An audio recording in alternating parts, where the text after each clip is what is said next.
Hello everyone, my dear students. দেখো, আজকে নতুন একটা অঙ্ক নিয়ে এসেছি আমি।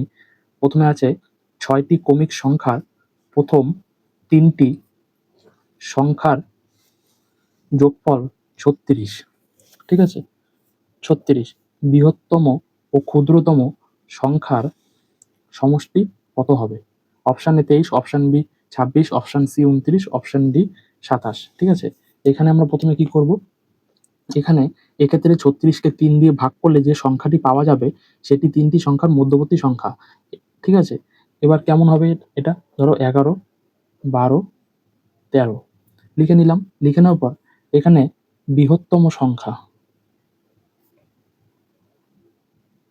এখানে বৃহত্তম সংখ্যা কেমন হবে?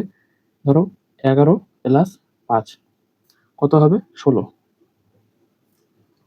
হয়ে যাওয়ার পর এবার তুমি এখানে একটা কথা মনে করবে, যে কটি সংখ্যা বলবে তার থেকে এক বাদ দিতে হবে। ঠিক আছে, তাই এখানে এই 5 হয়েছে। এদের প্রথম সংখ্যার সঙ্গে যোগ করলে শেষ সংখ্যা পাওয়া যাবে।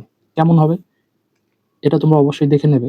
ঠিক আছে, এই যে 11টা আমি এখানে লিখলাম, 11 প্লাস 16, এই 16টা আমি এখানে লিখে দেবো। তাহলে 11 আর 16 যোগ করলে হয়ে যাবে 27। এটাই কিন্তু আমাদের অ্যান্সার, অর্থাৎ আমাদের অপশান ডি। ঠিক আছে, ধন্যবাদ। এই ছিল আজকে ভিডিওটি কেমন হলো অবশ্যই কমেন্ট বক্সে জানাবেন। তোমরা আরেকবার চাইলে এই অঙ্কটি একবার দেখে নাও।